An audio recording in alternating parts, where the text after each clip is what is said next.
Podcast titled The Boardroom Blueprint. Tagline: Insights into Corporate Governance, Board Leadership, and Ethical Business Strategy. Episode Focus: Related Party Transactions, the Board's most sensitive oversight, why independent directors must lead scrutiny. Welcome to the Boardroom Blueprint, your insight into corporate governance, board leadership, and ethical business strategy. I'm your host, Sriram, your guide to better governance. Today's episode addresses one of the most sensitive and closely scrutinized areas in corporate governance: related party transactions, and why independent directors must lead their oversight. Few areas test the effectiveness of board independence more directly. Related party transactions, commonly referred to as RPTs, are not inherently problematic. Many businesses operate efficiently because of legitimate commercial arrangements within group entities, promoter-owned structures, joint ventures, or associate companies. But RPTs also present one of the highest governance risks. Conflicts of interest can arise. Commercial judgment may be influenced by relationships rather than market discipline. Minority shareholder interests may be affected. And when governance fails in this area, consequences are often significant, reputationally, financially, and regulatorily. Indian corporate regulation recognizes this risk explicitly. Section 188 of the Companies Act 2013 establishes the legal framework governing related party transactions. In parallel, Regulation 23 of SEBI Listing Obligations and Disclosure Requirements Regulations, commonly referred to as SEBI LODR, places specific oversight responsibilities on listed company boards, particularly the Audit Committee and independent directors. Together, these provisions create a clear governance expectation. Related party transactions must be transparent, justified, and demonstrably fair. Independent directors are central to this discipline. Let us begin with the first critical challenge: identifying true related party risks. Not all related party transactions carry the same level of risk. Routine transactions at market prices may present limited governance concern. However, complex structures, layered entities, or transactions involving promoter-controlled organizations require closer scrutiny. Under the Companies Act 2013, related parties include directors, key managerial personnel, their relatives, and entities in which such individuals have significant influence or control. SEBI LODR extends this lens further in listed companies, recognizing that economic influence may not always align neatly with legal definitions. Independent directors must therefore look beyond technical classification. The question is not only whether a transaction meets the legal definition of related party.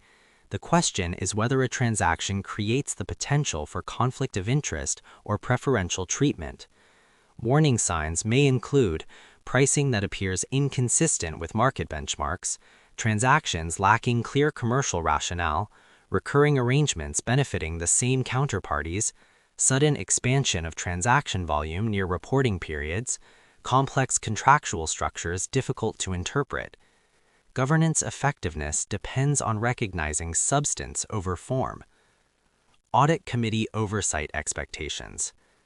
Both the Companies Act 2013 and SEBI LODR place primary responsibility for RPT oversight on the Audit Committee. For listed companies, Regulation 23 of SEBI LODR requires that all related party transactions receive prior approval of the Audit Committee, with independent directors playing a critical role. Material related party transactions may also require shareholder approval, with related parties abstaining from voting. This structure ensures that independent directors act as gatekeepers.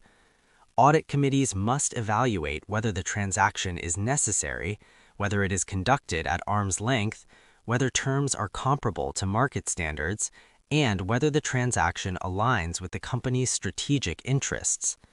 Independent directors should ensure that management provides sufficient documentation, benchmarking analysis, and justification. Approval should never be routine. Each transaction should be examined with professional skepticism. Omnibus approvals may be permitted under SEBI LODR for repetitive transactions, but they should not dilute scrutiny. Periodic review of such approvals is essential. Arm's length versus fairness in substance. Regulation refers to the concept of an arm's length transaction, a transaction conducted as if the parties were unrelated, each acting independently and in their own interest. But arm's length pricing alone does not guarantee fairness. Independent directors must consider broader context. Does the transaction allocate risk fairly? Are payment terms commercially reasonable? Is the arrangement disproportionately beneficial to one party? Would the company pursue the same arrangement with an unrelated counterparty? Substance matters more than labels. For example, a transaction may technically fall within acceptable pricing parameters, but still introduce concentration risk, dependency risk, or reputational risk. Independent directors must therefore evaluate commercial rationale, not just documentation compliance. Governance discipline requires asking, is this transaction in the best interest of the company and all shareholders? When independent directors should challenge promoters. In promoter-led companies, related party transactions often involve promoter group entities. These situations require particular sensitivity. Promoters often bring entrepreneurial vision and long-term commitment, but governance frameworks are designed to ensure that promoter influence does not override fairness. Independent directors must be prepared to ask difficult questions. Challenge should be professional, evidence-based, and aligned with fiduciary duty.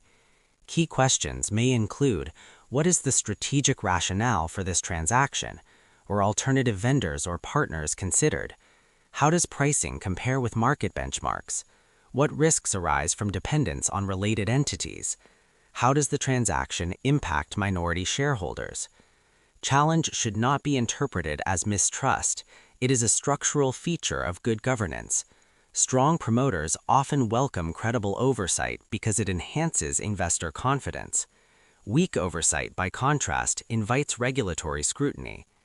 Disclosure and transparency obligations. Transparency is central to RPT governance. SEBI LODR requires detailed disclosure of related party transactions in annual reports, financial statements, and stock exchange filings. Listed companies must disclose nature of relationship, transaction value, terms of the arrangement, approval status, and whether the transaction is material. Recent regulatory developments have strengthened disclosure frequency and granularity. Investors increasingly examine RPT disclosures as indicators of governance quality. Independent directors should ensure disclosures are accurate, complete, consistent, and timely. Incomplete disclosure can create reputational risk even when the underlying transaction is legitimate. Transparency reinforces credibility. Opacity invites suspicion. Governance beyond compliance. Effective oversight of related party transactions is not about preventing all related dealings. It is about ensuring that such transactions are conducted responsibly, transparently, and in the best interest of the company as a whole. Independent directors should encourage robust internal controls, including clear RPT policies, thresholds for approval, periodic internal audit review, benchmarking analysis, and documentation of decision rationale. Boards should periodically review whether RPT governance frameworks remain effective as the organization evolves. As business models become more complex, governance frameworks must adapt. Closing thoughts. Related party transactions represent one of the most visible tests of board independence. They require technical understanding, professional judgment, and the confidence to ask difficult questions.